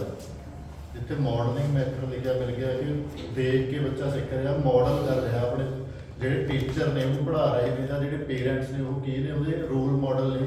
ਰੋਲ ਮਾਡਲ ਉਹਨਾਂ ਨੂੰ ਬਣਾ ਕੇ ਉਹਨਾਂ ਕੋਲੋਂ ਬੱਚਾ ਕੀ ਕਰ ਰਿਹਾ? ਸਿੱਖ ਰਿਹਾ। ਹੁਣ 3 ਗਰੁੱਪਾਂ ਦੇ ਵਿੱਚ ਬੱਚੇ ਡਿਵਾਈਡ ਕੀਤੇ ਨੇ। 72 ਬੱਚੇ ਨੇ। 24 ਬੱਚਿਆਂ ਦਾ ਪਹਿਲਾ ਗਰੁੱਪ ਹੈ, 24 ਦਾ ਦੂਸਰਾ, 24 ਦਾ ਤੀਸਰਾ। 24 ਦੇ ਵਿੱਚੋਂ 12 ਮੁੰਡੇ ਨੇ ਤੇ 12 ਕੁੜੀਆਂ। ਹੁਣ ਪਹਿਲਾ ਗਰੁੱਪ ਸੀ ਜਿਹੜਾ, ਪਹਿਲੇ ਗਰੁੱਪ ਨੂੰ ਉਹ ਦਿੰਦਾ ਬੱਚਿਆਂ ਨੂੰ, ਮੰਨ ਲਓ ਇੱਕ ਵੀਡੀਓ ਦਿਖਾਉਣੀ ਹੈ ਕਿਸੇ ਟੀਵੀ ਦੇ ਉੱਪਰ, ਤਾਂ ਉਹਨੂੰ ਉਹ ਅਗਰੈਸਿਵ ਦਾ ਨਾਂ ਦਿੰਦਾ। ਉਹਨੂੰ ਜਿੰਨੀਆਂ ਵੀਡੀਓ ਦਿਖਾਉਂਦਾ ਉਹ ਸਾਰੀਆਂ ਕੀ ਹੁੰਦੀਆਂ ਨੇ? ਕੁੱਟਮਾਰ ਵਾਲੀਆਂ ਹੁੰਦੀਆਂ ਨੇ, ਲੜਾਈ ਵਾਲੀਆਂ ਹੁੰਦੀਆਂ ਨੇ। ਦੂਸਰਾ ਗਰੁੱਪ ਹੁੰਦਾ ਜਿਹੜਾ ਬੱਚਿਆਂ ਦਾ, ਉਹਨਾਂ ਨੂੰ ਉਹ ਪੋਜ਼ਿਟਿਵ ਵੀਡੀਓ ਦਿਖਾਉਂਦਾ। ਜਿਹੜਾ ਤੀਸਰਾ ਗਰੁੱਪ ਉਹਨਾਂ ਨੂੰ ਕੰਟਰੋਲ ਰੱਖ ਲੈਂਦਾ, ਉਹਨਾਂ ਨੂੰ ਕੁਝ ਵੀ ਨਹੀਂ ਦਿਖਾਉਂਦਾ। ਜਿਵੇਂ ਬੱਚੇ ਹੁੰਦੇ ਨੇ ਉਹ ਐਜ਼ ਇਟ ਇਜ਼ ਉਹਨਾਂ ਨੂੰ ਰਹਿਣ ਦਿੰਦਾ। ਹੁਣ ਲਗਾਤਾਰ 2-3 ਸਾਲ ਐਕਸਪੈਰੀਮੈਂਟ ਚੱਲਦਾ ਰਹਿੰਦਾ। ਤਾਂ ਉਹ ਲਾਸਟ ਤੇ ਫਿਰ ਜਿਹੜੇ ਕਨਕਲੂਜਨ ਤੇ ਪਹੁੰਚਦਾ ਉਹ ਦੇਖਦਾ ਕਿ ਜਿਹੜੇ ਬੱਚਿਆਂ ਨੂੰ ਲਗਾਤਾਰ, ਇਹਨੂੰ ਬੇਸਿਕਲੀ ਬੋਲਿਆ ਜਾਂਦਾ ਬੋਬੋ ਡੋਲ ਐਕਸਪੈਰੀਮੈਂਟ। ਤਾਂ ਜਿਹੜਾ ਕੁਝ ਉਹ ਬੱਚਿਆਂ ਨੂੰ ਦਿਖਾਉਂਦਾ ਸੀ, ਬਾਅਦ ਦੇ ਵਿੱਚ ਉਹਨਾਂ ਨੂੰ ਡੋਲ ਦੇ ਦਿੰਦਾ ਸੀ। ਹੁਣ ਜਿਹੜੇ ਅਗਰੈਸਿਵ ਨੇ, ਮੰਨ ਲਓ ਉਹਨੇ ਕਿਸੇ ਨੂੰ ਮਾਰਦਾ ਕੁੱਟਦਾ ਦੇਖਿਆ, ਤਾਂ ਜਿਹੜੀ ਉਹਨਾਂ ਨੂੰ ਡੋਲ ਦਿੱਤੀ ਜਾਂਦੀ ਸੀ ਉਹ ਉਹਨੂੰ ਉਵੇਂ ਮਾਰਦੇ ਕੁੱਟਦੇ ਸੀਗੇ ਨਾ। ਦੂਜਾ ਗਰੁੱਪ ਸੀਗਾ ਜਿਹੜਾ ਉਹਨਾਂ ਨੂੰ ਪਿਆਰ ਕਰਨਾ ਸਿਖਾਇਆ ਗਿਆ ਸੀ, ਤਾਂ ਉਹ ਬੇਬੀ ਡੋਲ, ਬੋਬੋ ਡੋਲ ਸੀ ਜਿਹੜੀ ਉਹਨਾਂ ਦਾ ਉਹ ਬੁੱਢਾ ਸੀਗਾ, ਉਹ ਉਹਨੂੰ ਪਿਆਰ ਕਰਦੇ ਸੀ, ਪਿਆਰ ਨਾਲ ਰੱਖਦੇ ਸੀ। ਤੀਜੇ ਗਰੁੱਪ ਦੇ ਵਿੱਚ ਉੱਪਰ ਕੋਈ ਅਸਰ ਨਹੀਂ ਪਿਆ। ਤਾਂ ਉਹਨੇ ਕਨਕਲੂਡ ਕੀਤਾ ਕਿ ਜਿਵੇਂ ਦਾ ਵਾਤਾਵਰਨ ਅਸੀਂ ਬੱਚੇ ਨੂੰ ਦੇਵਾਂਗੇ ਨਾ, ਜਿਵੇਂ ਦੀਆਂ ਚੀਜ਼ਾਂ ਅਸੀਂ ਬੱਚੇ ਨੂੰ ਦਿਖਾਵਾਂਗੇ, ਬੱਚਾ ਉਵੇਂ ਦੀਆਂ ਚੀਜ਼ਾਂ ਸਿੱਖੂਗਾ। ਤਾਂ ਪਹਿਲਾ ਜਿਹੜਾ ਗਰੁੱਪ ਸੀਗਾ, ਜਿਹੜਾ ਅਗਰੈਸਿਵ ਵਾਲਾ ਗਰੁੱਪ ਸੀਗਾ, ਉਹ ਸਾਰੇ ਦੇ ਸਾਰੇ ਬੱਚੇ ਕੀ ਨਿਕਲੇ? ਅਗਰੈਸਿਵ ਨਿਕਲੇ। ਜਿਹੜੀਆਂ ਚੀਜ਼ਾਂ ਹੁਣ 2-3 ਸਾਲ ਦੇਖੀ ਗਏ ਉਵੇਂ ਦੀ ਬਣ ਗਈ। ਉਹਨਾਂ ਦਾ ਸੁਭਾਅ ਇਰੀਟੇਸ਼ਨ ਵਾਲਾ ਤੇ ਐਂਗਰ ਵਾਲਾ ਬਣ ਗਿਆ। ਦੂਸਰੇ ਜਿਹੜੇ 24 ਬੱਚੇ ਸੀ ਉਹ ਬਹੁਤ ਜ਼ਿਆਦਾ ਪੋਜ਼ਿਟਿਵ ਹੋ ਗਏ ਨਾ। ਉਹਨਾਂ ਨੇ ਸਾਰੀਆਂ ਜਿਹੜੀਆਂ ਵੀਡੀਓਜ਼ ਦੇਖੀਆਂ ਸੀ ਉਹ ਪਿਆਰ ਵਾਲੀਆਂ ਦੇਖੀਆਂ ਸੀਗੀਆਂ, ਤਾਂ ਉਹਦੇ ਕਰਕੇ ਜਿਹੜੇ ਚੀਜ਼ਾਂ ਸੀ ਉਹਨਾਂ ਦੀ ਉਹ ਕੇਅਰ ਕਰਦੇ ਸੀ ਹਰ ਇੱਕ ਚੀਜ਼। ਤੀਸਰਾ ਗਰੁੱਪ ਸੀਗਾ ਜਿਹੜਾ, ਕਿਉਂਕਿ ਕੰਟਰੋਲ ਗਰੁੱਪ ਸੀ, ਉਹਨਾਂ ਨੂੰ ਕੁਝ ਵੀ ਨਹੀਂ ਦਿਖਾਇਆ ਗਿਆ, ਉਹ ਐਜ਼ ਇਟ ਇਜ਼ ਹੀ ਰਿਹਾ। ਤੇ ਲਾਸਟ ਤੇ ਇਹਨਾਂ ਨੇ ਕੀ ਕਨਕਲੂਡ ਕੀਤਾ? ਇਹਨਾਂ ਨੇ ਕਨਕਲੂਡ ਕੀਤਾ ਕਿ ਇੱਕ ਬੱਚਾ ਹੈ ਜਿਹੜਾ ਉਹ ਕੀ ਕਰਕੇ ਸਿੱਖਦਾ? ਮਾਡਲਿੰਗ ਕਰਕੇ ਸਿੱਖਦਾ ਹੈ ਨਾ। ਜਿਹੜੀ ਚੀਜ਼ ਉਹਦੇ ਸਾਹਮਣੇ ਪ੍ਰੈਜ਼ੈਂਟ ਹੁੰਦੀ ਹੈ, ਬੱਚਾ ਉਹਦੇ ਗੁਣ ਕੀ ਕਰਦਾ? ਗ੍ਰਹਿਣ ਕਰਦਾ। ਤੇ ਉਹਨੂੰ ਐਕਸਪੈਰੀਮੈਂਟ ਦੇ ਰਾਹੀਂ ਇਹਨਾਂ ਨੇ ਸਿੱਧ ਕੀਤਾ। ਜਿਵੇਂ ਆਪਣੇ ਰੋਨਾਲਡੋ ਦਾ ਇੱਕ ਵਿਚਾਰ ਆਇਆ ਸੀਗਾ, ਕ੍ਰਿਸਟੀਆਨੋ ਰੋਨਾਲਡੋ ਦਾ, ਕਿ don't give an example to your child, be an example for your child. ਕਿ ਆਪਣੇ ਬੱਚੇ ਨੂੰ ਉਦਾਹਰਨ ਨਾ ਦਿਓ, ਹੈ ਨਾ, ਉਹਦੇ ਵਾਸਤੇ ਖੁਦ ਉਦਾਹਰਨ ਬਣੋ। ਤੁਸੀਂ ਉਦਾਹਰਨ ਕਿਸੇ ਹੋਰ ਦੀ ਦੇਣ ਦੀ ਬਜਾਏ ਖੁਦ ਉਹਦੇ ਵਾਸਤੇ ਉਦਾਹਰਨ ਬਣੋਗੇ, ਜਾਣੀ ਕਿ ਖੁਦ ਰੋਲ ਮਾਡਲ ਬਣੋਗੇ ਉਹਦੇ ਵਾਸਤੇ, ਤਾਂ ਉਹ ਜ਼ਿਆਦਾ ਇੰਪੈਕਟ ਕਰੂਗਾ ਤੁਹਾਡੇ ਬੱਚੇ ਨੂੰ। ਪਤਾ ਹੈ ਜਿਹਨੂੰ ਕਿਹੜੀ ਚੀਜ਼ ਨਾਲ ਰਲਦਾ ਮਿਲਦਾ ਤੁਹਾਡਾ? ਸੋਸ਼ਲ ਲਰਨਿੰਗ, ਜਿਹਨੂੰ ਅਸੀਂ ਆਬਜ਼ਰਵੇਸ਼ਨਲ ਲਰਨਿੰਗ ਵੀ ਕਹਿੰਦੇ ਹਾਂ। ਜਾਣੀ ਕਿ ਬੱਚਾ ਜਿਹੜਾ ਉਹ ਕੀ ਕਰ ਰਿਹਾ? ਦੇਖ ਕੇ ਸਿੱਖ ਰਿਹਾ। ਤੇ ਮਾਡਲਿੰਗ ਟਰਮ ਇਹਦੇ ਵਿੱਚ ਬਹੁਤ ਜ਼ਿਆਦਾ ਵਰਤੀ ਗਈ ਹੈ। ਐਕਸਪੈਰੀਮੈਂਟ ਕਾਹਦਾ ਇਹ? ਬੋਬੋ ਡੋਲ ਦਾ। ਫੀਲਡ ਥਿਊਰੀ ਹੈ ਜਿਹੜੀ, ਫੀਲਡ ਥਿਊਰੀ ਹੈਗੀ ਆ ਕੱਟ ਲੈਵਲਿੰਗ ਦੀ। ਇਹਦੇ 'ਚ ਇਹਨੇ ਜ਼ਿਆਦਾ ਜ਼ੋਰ ਦਿੱਤਾ ਕਿ ਇੱਕ ਬੱਚੇ ਦਾ ਜਿਹੜਾ ਫੀਲਡ ਦਾ ਮਤਲਬ ਕੀ? ਉਸ ਦਾ ਆਲਾ ਦੁਆਲਾ ਨਾ, ਉਹਦਾ ਆਲੇ ਦੁਆਲੇ ਵਾਲਾ ਇਨਵਾਇਰਮੈਂਟ ਆ ਜਿਹੜਾ। ਤਾਂ ਉਹ ਕਹਿੰਦਾ ਇੱਕ ਬੱਚੇ ਦੇ ਬਿਹੇਵੀਅਰ ਨੂੰ ਕਿਹੜੀ ਚੀਜ਼ ਜ਼ਿਆਦਾ ਇੰਪੈਕਟ ਕਰਦੀ ਹੈ? ਇਨਵਾਇਰਮੈਂਟ ਹੈ ਜਿਹੜਾ, ਉਹ ਬਹੁਤ ਜ਼ਿਆਦਾ ਇੰਪੈਕਟ ਕਰਦਾ ਇੱਕ ਬੱਚੇ ਦੇ ਬਿਹੇਵੀਅਰ ਨੂੰ। ਇਹਦਾ ਜਸਟ 2-3 ਵਾਰ ਨਾਮ ਨਹੀਂ ਪੁੱਛਿਆ ਗਿਆ ਵੀ ਇਹ ਥਿਊਰੀ ਦਿੱਤੀ ਕਿਹਦੀ ਹੋਈ ਹੈ। ਪਹਿਲਾ ਪੇਪਰ 'ਚ ਆਇਆ ਹੋਇਆ ਕੁਐਸਚਨ ਹੈ ਕਿ ਫੀਲਡ ਥਿਊਰੀ ਕਿਹਦੀ ਦਿੱਤੀ ਹੋਈ ਹੈ? ਕਿਹਦੀ ਦਿੱਤੀ ਹੋਈ ਹੈ? ਕੱਟ ਲੈਵਲਿੰਗ। ਤਾਂ ਕਹਿੰਦੇ ਕੀ ਹੈ ਕਿ ਆਲੇ ਦੁਆਲੇ ਵਾਲਾ ਜਿਹੜਾ ਵਾਤਾਵਰਨ ਹੈ, ਸਾਡੇ ਨਾਲ ਜੁੜੇ ਹੋਏ ਲੋਕ ਨੇ ਜਿਹੜੇ, ਉਹ ਸਾਡੇ ਉੱਪਰ ਇੰਪੈਕਟ ਪਾਉਂਦੇ। ਲਾਸਟ ਥਿਊਰੀ ਹੈਗੀ ਹੈ ਵੀ ਕਲਾਰਕ ਹੱਲ ਦੀ। ਇਹ ਥਿਊਰੀ ਹੈਗੀ ਹੈ ਸਿਸਟੇਮੈਟਿਕ ਬਿਹੇਵੀਅਰ ਥਿਊਰੀ। ਇਹਨੂੰ SOR ਵੀ ਬੋਲਿਆ ਜਾਂਦਾ, SRO SOR ਨਾਮ ਬੋਲਿਆ ਜਾਂਦਾ।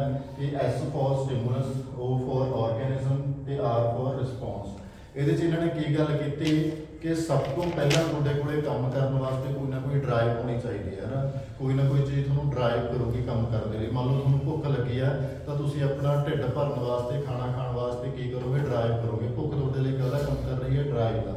ਹੁਣ ਭੁੱਖ ਲੱਗੀ ਹੈ ਤਾਂ ਸਾਡੇ ਅੰਦਰ ਕੀ ਚੀਜ਼ ਪੈਦਾ ਹੋਊਗੀ, ਟੈਨਸ਼ਨ ਪੈਦਾ ਹੋਊਗੀ ਕਿ ਮੈਂ ਕਿਸੇ ਨਾ ਕਿਸੇ ਤਰੀਕੇ ਨਾਲ ਆਪਣਾ ਪੇਟ ਭਰਨਾ। ਤਾਂ ਟੈਨਸ਼ਨ ਹੋਊਗੀ, ਤੁਸੀਂ ਕੋਈ ਨਾ ਕੋਈ ਚੀਜ਼ ਖਾਣ ਵਾਸਤੇ ਲੱਭਣ ਲਈ ਨਿਕਲੋਗੇ, ਚਾਹੇ ਆਪਣੇ ਘਰੇ ਕਿਚਨ 'ਚ ਬਣਾਓ ਜਾਂ ਬਾਹਰੋਂ ਲੈ ਕੇ ਆਓ, ਕੋਈ ਨਾ ਕੋਈ ਐਕਟੀਵਿਟੀ ਕਰੋਗੇ। ਹੁਣ ਜਦੋਂ ਤੁਸੀਂ ਕੋਈ ਨਾ ਕੋਈ ਐਕਟੀਵਿਟੀ ਕਰੋਗੇ ਤਾਂ ਖਾਣ ਨੂੰ ਕੁਛ ਨਾ ਕੁਛ ਮਿਲੂਗਾ, ਉਹਨੂੰ ਅਸੀਂ ਐਜ਼ ਏ ਰਿਵਾਰਡ ਮੰਨਾਂਗੇ। ਤੇ ਜਦੋਂ ਤੁਸੀਂ ਖਾ ਲਿਆ, ਭੁੱਖ ਸ਼ਾਂਤ ਹੋ ਗਈ, ਉਹਨੂੰ ਅਸੀਂ ਕੀ ਕਹਾਂਗੇ ਕਿ ਅਸੀਂ ਸੈਟੀਸਫਾਈ ਹੋ ਗਏ। ਤਾਂ ਇਹਨੇ ਤਿੰਨ ਚੀਜ਼ਾਂ ਦੇ ਉੱਪਰ ਜ਼ੋਰ ਦਿੱਤਾ ਹੈ ਕਿ ਸਟਿਮੂਲਸ ਹੋਣਾ ਚਾਹੀਦਾ, ਕੋਈ ਨਾ ਕੋਈ ਡਰਾਈਵ ਹੋਣੀ ਚਾਹੀਦੀ ਹੈ, ਆਰਗੇਨਿਜ਼ਮ ਹੈ ਜਿਹੜਾ ਉਹਨੂੰ ਕੋਈ ਨਾ ਕੋਈ ਐਕਟੀਵਿਟੀ ਕਰਨੀ ਪਊਗੀ। ਜਦੋਂ ਉਹ ਐਕਟੀਵਿਟੀ ਕਰੂਗਾ ਉਹਨੂੰ ਕੋਈ ਨਾ ਕੋਈ ਰਿਸਪੌਂਸ ਜਾਂ ਰਿਵਾਰਡ ਹੈ ਜਿਹੜਾ ਉਹ ਮਿਲੂਗਾ। ਇਹ ਕਿਹਨੇ ਕਿਹਾ ਸੀ, ਕਲਾਰਕ ਹਲ।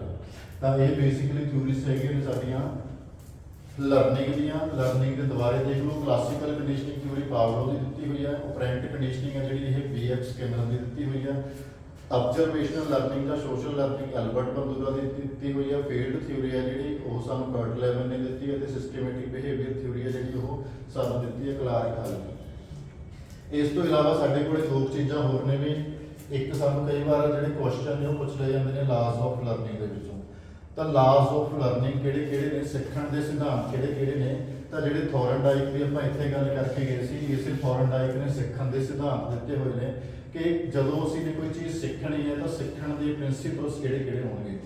ਤਾਂ ਉਹਨੇ ਇਹਨਾਂ ਨੂੰ ਦੋ ਭਾਗਾਂ ਦੇ ਵਿੱਚ ਵੰਡਿਆ। ਇੱਕ ਤਾਂ ਉਹਨੇ ਦਿੱਤੇ ਪ੍ਰਾਇਮਰੀ ਪ੍ਰਿੰਸੀਪਲਸ, ਇੱਕ ਦਿੱਤੇ ਉਹਨੇ ਸੈਕੰਡਰੀ। ਪ੍ਰਾਇਮਰੀ ਲਾਜ਼ ਔਰ ਸੈਕੰਡਰੀ ਲਾਜ਼ ਕਹਿ ਦਿੰਦੇ ਆ। ਹੁਣ ਪ੍ਰਾਇਮਰੀ ਲਾਜ਼ ਉਹਨੇ ਤਿੰਨ ਦਿੱਤੇ ਨੇ ਜਿਹੜੇ ਬਹੁਤ ਜ਼ਿਆਦਾ ਇੰਪੋਰਟੈਂਟ ਨੇ। ਪਹਿਲਾ ਲਾਅ ਹੋ ਜਾਂਦਾ ਲਾਅ ਆਫ ਰੈਡੀਨੈਸ। ਉਹ ਕਹਿੰਦਾ ਕਿ ਜਦੋਂ ਤੁਸੀਂ ਕਿਸੇ ਬੱਚੇ ਨੂੰ ਸਿਖਾਉਣਾ ਹੈ ਤਾਂ ਪਹਿਲੀ ਸ਼ਰਤ ਕੀ ਹੈ, ਪਹਿਲੀ ਸ਼ਰਤ ਇਹ ਹੈ ਕਿ ਬੱਚਾ ਸਿੱਖਣ ਵਾਸਤੇ ਤਿਆਰ ਹੋਣਾ ਚਾਹੀਦਾ। ਜੇਕਰ ਬੱਚਾ ਮੈਂਟਲੀ ਤੌਰ ਤੇ ਪ੍ਰਪੇਅਰ ਨਹੀਂ, ਮੈਂਟਲੀ ਤੌਰ ਤੇ ਰੈਡੀ ਨਹੀਂ ਹੈਗਾ ਤਾਂ ਤੁਸੀਂ ਉਹਨੂੰ ਸਿਖਾ ਨਹੀਂ ਸਕਦੇ। ਜਿਵੇਂ ਅੰਗਰੇਜ਼ੀ ਦੀ ਕਹਾਵਤ ਹੈ ਕਿ you can take the horse to the world but you can't make him drink. ਤੁਸੀਂ ਘੋੜੇ ਨੂੰ ਖਿੱਚ ਕੇ ਪਾਣੀ ਕੋਲੇ ਤਾਂ ਲੈ ਜਾਓਗੇ ਪਰ ਉਹਨੂੰ ਧੱਕੇ ਨਾਲ ਪਾਣੀ ਨਹੀਂ ਪਿਲਾ ਸਕਦੇ, ਪਾਣੀ ਉਹ ਆਪਣੀ ਮਰਜ਼ੀ ਦੇ ਨਾਲ ਪੀਊਗਾ। ਤਾਂ ਉਵੇਂ ਇੱਕ ਬੱਚਾ ਜੇਕਰ ਉਹ ਮੈਂਟਲੀ ਤੌਰ ਤੇ ਪ੍ਰਪੇਅਰ ਹੋਊਗਾ ਸਿੱਖਣ ਦੇ ਲਈ ਤਾਂ ਅਸੀਂ ਉਹਨੂੰ ਕੋਈ ਚੀਜ਼ ਸਿਖਾ ਸਕਦੇ ਹਾਂ। ਜੇਕਰ ਉਹ ਕਲਾਸ 'ਚ ਬੈਠਾ ਅਸੀਂ ਡੰਡੇ ਦੇ ਜ਼ੋਰ ਤੇ ਜਾਂ ਫਿਰ ਅਸੀਂ ਧੱਕੇ ਦੇ ਨਾਲ ਉਹਨੂੰ ਕੋਈ ਚੀਜ਼ ਸਿਖਾਉਣ ਦੀ ਕੋਸ਼ਿਸ਼ ਕਰਾਂਗੇ ਤਾਂ ਉਹ ਚੀਜ਼ ਉਹ ਨਹੀਂ ਸਿੱਖ ਪਾਊਗਾ। ਇਸ ਨੂੰ ਕੀ ਬੋਲਿਆ ਜਾਂਦਾ, ਲਾਅ ਆਫ ਰੈਡੀਨੈਸ, ਕਿ ਜਦੋਂ ਤੱਕ ਕੋਈ ਬੰਦਾ ਸਿੱਖਣ ਦੇ ਲਈ ਤਿਆਰ ਨਹੀਂ ਹੈਗਾ ਅਸੀਂ ਉਹਨੂੰ ਸਿਖਾ ਨਹੀਂ ਸਕਦੇ। ਸੈਕੰਡ ਲਾਅ ਸਾਡੇ ਕੋਲ ਆਉਂਦਾ ਹੈ ਲਾਅ ਆਫ ਇਫੈਕਟ ਐਕਸਰਸਾਈਜ਼। ਇਹਨੂੰ ਅਸੀਂ ਕੀ ਕਹਿੰਦੇ ਆ, ਅਭਿਆਸ ਦਾ ਨਿਯਮ। ਲਾਅ ਆਫ ਐਕਸਰਸਾਈਜ਼, ਅਭਿਆਸ ਦਾ ਨਿਯਮ। ਇਹਦੇ 'ਚ ਦੋ ਨਿਯਮ ਆਉਂਦੇ ਨੇ ਵੀ, ਇੱਕ ਆਉਂਦਾ ਲਾਅ ਆਫ ਯੂਜ਼, ਇੱਕ ਆਉਂਦਾ ਲਾਅ ਆਫ ਡਿਸਯੂਜ਼। ਹੁਣ ਐਕਸਰਸਾਈਜ਼ ਕੀ ਕਹਿੰਦਾ ਹੈ, ਜਾਣੀ ਕਿ ਇੱਕ ਚੀਜ਼ ਮੈਂ ਤੁਹਾਨੂੰ ਅੱਜ ਸਿਖਾਤੀ, ਸਾਡਾ ਬ੍ਰੇਨ ਹੈ ਜਿਹੜਾ ਉਹ ਥੋੜੇ ਸਮੇਂ ਲਈ ਉਸ ਚੀਜ਼ ਨੂੰ ਯਾਦ ਰੱਖ ਸਕਦਾ, ਪਰ ਤੁਸੀਂ ਉਹਦੀ ਐਕਸਰਸਾਈਜ਼ ਕਿੰਨੇ ਟਾਈਮ ਕਰਦੇ ਹੋ, ਹੈ ਨਾ। ਜਾਣੀ ਕਿ ਤੁਸੀਂ ਉਹਨੂੰ ਦੁਬਾਰਾ ਯਾਦ ਕਰ ਰਹੇ ਹੋ ਚੀਜ਼ ਨੂੰ ਕਿ ਨਹੀਂ ਯਾਦ ਕਰ ਰਹੇ। ਅਸੀਂ ਅੱਜ ਇੰਨਾ ਕੁਝ ਪੜ੍ਹਿਆ, ਜੇ ਤੁਸੀਂ ਇਹ ਸੋਚੋ ਕਿ ਅੱਜ ਪੜ੍ਹ ਕੇ ਦੁਬਾਰਾ ਸਾਨੂੰ ਕਿਤਾਬ ਬੋਲਣ ਦੀ ਲੋੜ ਨਹੀਂ, ਸਾਰਾ ਕੁਝ ਐਵੇਂ ਯਾਦ ਰਹਿ ਜੂਗਾ ਸਾਡੇ, ਤਾਂ ਇਟ ਮੀਨਸ ਅਸੀਂ ਇਹ ਜਿਹੜਾ ਲਾਅ ਹੈ, ਲਾਅ ਆਫ ਐਕਸਰਸਾਈਜ਼, ਇਹਨੂੰ ਨਕਾਰ ਰਹੇ ਹਾਂ, ਹੈ ਨਾ। ਤਾਂ ਲਾਅ ਆਫ ਐਕਸਰਸਾਈਜ਼ ਇਹ ਗੱਲ ਕਹਿ ਰਿਹਾ ਹੈ ਕਿ ਜੇਕਰ ਅਸੀਂ ਕਿਸੇ ਚੀਜ਼ ਨੂੰ ਸਾਡੀ ਮੈਮਰੀ ਦਾ ਭਾਗ ਬਣਾਉਣਾ ਹੈ, ਅਸੀਂ ਲੌਂਗ ਟਰਮ ਕੋਈ ਚੀਜ਼ ਯਾਦ ਰੱਖਣੀ ਹੈ ਤਾਂ ਸਾਨੂੰ ਕੀ ਕਰਨਾ ਪਊਗਾ, ਅਭਿਆਸ ਕਰਨਾ ਪਊਗਾ। ਤਾਂ ਉਹਨੇ ਦੋ ਟਰਮਾਂ ਇਸੇ ਦੇ ਅੰਡਰ ਦੇ ਦਿੱਤੀਆਂ, ਇੱਕ ਯੂਜ਼ ਤੇ ਇੱਕ ਡਿਸਯੂਜ਼। ਜੇਕਰ ਅਸੀਂ ਜਿਹੜੀ ਚੀਜ਼ ਸਿੱਖੀ ਉਹਦਾ ਯੂਜ਼ ਲਗਾਤਾਰ ਕਰਦੇ ਰਵਾਂਗੇ ਤਾਂ ਉਹ ਚੀਜ਼ ਸਾਡੇ ਲੰਬੇ ਸਮੇਂ ਤੱਕ ਯਾਦ ਰਹਿ ਜੂਗੀ, ਤੇ ਜੇਕਰ ਅਸੀਂ ਉਹਦਾ ਡਿਸਯੂਜ਼ ਕਰਾਂਗੇ, ਅਸੀਂ ਉਹਨੂੰ ਨਹੀਂ ਵਰਤਾਂਗੇ ਤਾਂ ਉਹ ਚੀਜ਼ ਸਾਡੇ ਯਾਦ ਨਹੀਂ ਰਹੂਗੀ। ਇਹਨੂੰ ਸਿੰਪਲੀ ਚਾਰਲਸ ਡਾਰਵਿਨ ਨੇ ਵੀ ਇਹ ਜਿਹੜਾ ਸਿਧਾਂਤ ਦੀ ਗੱਲ ਕੀਤੀ ਹੋਈ ਹੈ। ਜਿਵੇਂ ਅਸੀਂ ਨੇ ਗੱਲ ਕੀਤੀ ਸੀ ਕਿ ਉਹਨੇ ਐਵੋਲੂਸ਼ਨ ਥਿਊਰੀ ਦਿੱਤੀ ਹੈ ਕਿ ਜਿਹੜਾ ਬੰਦਾ ਹੈ ਉਹ ਕਿੱਥੋਂ ਇਵੋਲਵ ਹੋਇਆ, ਬਾਂਦਰ ਤੋਂ ਬਣਿਆ। ਤਾਂ ਅਸੀਂ ਕਹਿੰਦੇ ਹਾਂ ਕਿ ਅੱਜ ਬੰਦੇ ਦੇ ਕੋਲ ਹੈ ਜਿਹੜੀ ਉਹ ਬਾਂਦਰ ਵਾਂਗੂ ਪੂਛ ਹੈ ਜਿਹੜੀ ਨਹੀਂ ਹੈਗੀ, ਹੈ ਨਾ। ਤਾਂ ਉੱਥੇ ਉਹ ਕਾਹਦੀ ਗੱਲ ਕਰਦੇ ਨੇ, ਯੂਜ਼ ਤੇ ਡਿਸਯੂਜ਼ ਦੀ। ਉਹ ਕਹਿੰਦੇ ਕਿ ਜਦੋਂ ਬੰਦੇ ਨੇ ਹੱਥਾਂ ਦੀ ਵਰਤੋਂ ਕਰਨੀ ਸ਼ੁਰੂ ਕਰ ਲਈ ਤਾਂ ਪੂਛ ਦੀ ਵਰਤੋਂ ਸੀ ਜਿਹੜੀ ਉਹ ਬਹੁਤ ਜ਼ਿਆਦਾ ਘੱਟ ਹੋ ਗਈ, ਪੂਛ ਵਰਤਣ ਦੀ ਲੋੜ ਹੀ ਨਹੀਂ ਪਈ। ਤਾਂ ਲੱਖਾਂ ਕਰੋੜਾਂ ਸਾਲ ਜਦੋਂ ਅਸੀਂ ਪੂਛ ਨੂੰ ਵਰਤੇ ਨਹੀਂ, ਕਿਉਂਕਿ ਪੂਛ ਦਾ ਕੰਮ ਸੀਗਾ ਮੱਛਰ ਭਜਾਉਣਾ, ਕੋਈ ਖੁਰਕ ਹੋ ਰਹੀ ਆ ਉਹ ਪੂਛ ਨੂੰ ਮਾਰ ਲੈਂਦਾ ਸੀ, ਪਰ ਉਹਨੇ ਹਰ ਇੱਕ ਚੀਜ਼ ਵਾਸਤੇ ਹੁਣ ਕੀ ਯੂਜ਼ ਕਰਨਾ ਸ਼ੁਰੂ ਕਰਤਾ, ਹੱਥ ਯੂਜ਼ ਕਰਨੇ ਸ਼ੁਰੂ ਕਰਤੇ। ਹੁਣ ਜਦੋਂ ਹੱਥ ਵਰਤਣ ਲੱਗ ਗਿਆ ਉਹ ਪੂਛ ਦੀ ਲੋੜ ਨਹੀਂ ਰਹੀ, ਯਾਨੀ ਕਿ ਕਿਹੜਾ ਉਹਦੇ ਲਾਅ ਲਾਗੂ ਹੋਣ ਲੱਗ ਗਿਆ, ਡਿਸਯੂਜ਼ ਦਾ। ਹੁਣ ਜਦੋਂ ਅਸੀਂ ਉਹਨੂੰ ਲਗਾਤਾਰ ਡਿਸਯੂਜ਼ ਕਰਦੇ ਰਹੇ ਤਾਂ ਸਾਡੇ ਸਰੀਰ ਦੇ ਵਿੱਚ ਉਹ ਚੀਜ਼ ਕੀ ਹੋ ਗਈ, ਗਾਇਬ ਹੋ ਗਈ। ਤਾਂ law of use and disuse biologically ਵੀ ਅਪਲਾਈ ਹੁੰਦਾ ਸਾਡੇ ਤੇ। ਜੇਕਰ ਅਸੀਂ ਲਰਨਿੰਗ ਦੇ ਵਿੱਚ ਅਪਲਾਈ ਕਰਨਾ ਹੋਵੇ ਤਾਂ ਜੇਕਰ ਲਗਾਤਾਰ ਤੁਸੀਂ ਕਿਸੇ ਚੀਜ਼ ਨੂੰ ਵਰਤਦੇ ਰਹੋਗੇ, ਉਹਨੂੰ ਮੈਮੋਰਾਈਜ਼ ਕਰਦੇ ਰਹੋਗੇ ਤਾਂ ਚੀਜ਼ ਸਾਡੇ ਯਾਦ ਰਹੂਗੀ, ਤੇ ਜੇਕਰ ਅਸੀਂ ਉਹਦੀ ਪ੍ਰੈਕਟਿਸ ਨਹੀਂ ਕਰਾਂਗੇ ਤਾਂ ਉਹ ਚੀਜ਼ ਸਾਡੇ ਯਾਦ ਨਹੀਂ ਰਹੂਗੀ। ਲਾਸਟ ਲਾਅ ਸਾਡੇ ਕੋਲ ਹੈਗਾ ਜੀ ਥਰਡ, ਜਿਹੜਾ ਪ੍ਰਾਇਮਰੀ ਲਾਅ ਹੋਏਗਾ law of effect. Law of effect ਕੀ ਹੈ? ਪ੍ਰਭਾਵ ਦਾ ਨਿਯਮ। ਹੁਣ ਮੰਨ ਲਓ ਕਿ ਅਸੀਂ ਸਾਰੇ ਪੇਪਰ ਦੀ ਤਿਆਰੀ ਕਰ ਰਹੇ ਹਾਂ, ਜੇਕਰ ਪੇਪਰ ਦੇ ਵਿੱਚੋਂ ਚੰਗੇ ਸਕੋਰ ਆਉਂਦੇ ਨੇ, ਸਾਡੀ ਨੌਕਰੀ ਮਿਲਦੀ ਹੈ, ਤਾਂ ਤੁਸੀਂ ਕਿਸੇ ਹੋਰ ਨੂੰ ਵੀ ਸਲਾਹ ਦਿਓਗੇ ਵੀ ਹਾਂ ਯਾਰ ਪੜ੍ਹਨ ਦੇ ਨਾਲ ਹੀ ਸਾਡਾ ਪੇਪਰ ਹੈ ਜਿਹੜਾ ਉਹ ਕਲੀਅਰ ਹੋਊਗਾ, ਜੇ ਨਹੀਂ ਪੜ੍ਹਾਂਗੇ ਤਾਂ ਪੇਪਰ ਕਲੀਅਰ ਨਹੀਂ ਹੋਊਗਾ। ਜਾਣੀ ਕਿ ਜਿਹੜੀ ਤੁਸੀਂ ਨੇ ਤਿਆਰੀ ਕੀਤੀ ਉਹਦਾ ਕੀ ਪੈ ਗਿਆ ਤੁਹਾਡੇ ਉੱਤੇ, ਕੋਈ ਨਾ ਕੋਈ ਪ੍ਰਭਾਵ ਪੈ ਗਿਆ ਕਿ ਹਾਂ ਪੜ੍ਹਨ ਦਾ ਫਾਇਦਾ ਹੋਇਆ ਤੇ ਜਾਂ ਫਿਰ ਪੜ੍ਹਨ ਦਾ ਫਾਇਦਾ ਨਹੀਂ ਹੋਇਆ। ਇਹਨੂੰ ਸਿੰਪਲ ਐਗਜ਼ਾਮਪਲ ਜਿਹੜੀ ਇਹਦੇ ਲਈ ਦਿੱਤੀ ਜਾਂਦੀ ਹੈ ਉਹ ਕੀ ਦਿੱਤੀ ਜਾਂਦੀ ਹੈ ਕਿ ਇੱਕ ਬੱਚਾ ਜਦੋਂ ਗਰਮ ਤਵੇ ਦੇ ਉੱਪਰ ਹੱਥ ਲਾਉਂਦਾ, ਉਹਦਾ ਹੱਥ ਹੈ ਜਿਹੜਾ ਜਲ ਜਾਂਦਾ, ਤਾਂ ਦੁਬਾਰੇ ਗਰਮ ਤਵੇ ਦੇ ਹੱਥ ਨਹੀਂ ਲਾਊਗਾ। ਕਿਉਂ? ਕਿਉਂਕਿ ਲਾਅ ਆਫ ਇਫੈਕਟ ਕੰਮ ਕਰ ਰਿਹਾ। ਉਹਨੇ ਇੱਕ ਚੀਜ਼ ਸਿੱਖ ਲਈ ਕਿ ਇਹ ਚੀਜ਼ ਹੈ ਜਿਹੜੀ ਇਹਦੇ ਹੱਥ ਲਾਊਗਾ ਤਾਂ ਮੇਰਾ ਹੱਥ ਕੀ ਹੋ ਜਾਊਗਾ? ਜਲ ਜਾਊਗਾ। ਤਾਂ ਪ੍ਰਭਾਵ ਹਰ ਇੱਕ ਚੀਜ਼ ਦਾ ਸਾਡੇ ਤੇ ਪੈਂਦਾ, ਪੋਜ਼ਿਟਿਵ ਵੀ ਹੋ ਸਕਦਾ, ਨੈਗੇਟਿਵ ਵੀ ਹੋ ਸਕਦਾ, ਤੇ ਜਿਹੜੀ ਚੀਜ਼ ਤੁਹਾਨੂੰ ਇਫੈਕਟ ਕਰੂਗੀ ਸਿੱਖਣ ਦੇ ਵਿੱਚ ਤਾਂ ਉਹ ਚੀਜ਼ ਤੁਸੀਂ ਦੂਜੇ ਨੂੰ, ਜੇਕਰ ਤੁਸੀਂ ਪੋਜ਼ਿਟਿਵ ਉਸ ਚੀਜ਼ ਨੂੰ ਲੈ ਕੇ ਤਾਂ ਦੂਜੇ ਨੂੰ ਉਹਦੀ ਸਲਾਹ ਦੋਗੇ ਤੂੰ ਇਹ ਕੰਮ ਕਰ, ਜੇਕਰ ਅਸੀਂ ਨੈਗੇਟਿਵ ਹੋਊਗੀ ਉਹ ਚੀਜ਼ ਨੂੰ ਕਹਾਂਗੇ ਕਿ ਇਹ ਕੰਮ ਨਾ ਕਰ। ਤਾਂ ਇਫੈਕਟ ਹੈ ਜਿਹੜਾ ਲਾਅ ਆਫ ਇਫੈਕਟ ਹੈ ਵੀ ਕੀ ਕਰਦਾ ਸਾਡੇ ਤੇ ਇੰਪੈਕਟ ਕਰਦਾ। ਇਸ ਤੋਂ ਬਿਨਾਂ ਕੁਝ ਸੈਕੰਡਰੀ ਲਾਅਸ ਨੇ। ਸੈਕੰਡਰੀ ਲਾਅ ਦੇ ਵਿੱਚ ਜਿਵੇਂ ਸਾਡੇ ਕੋਲ ਪਹਿਲਾਂ ਆ ਗਿਆ law of ਪ੍ਰਾਈਮੇਸੀ।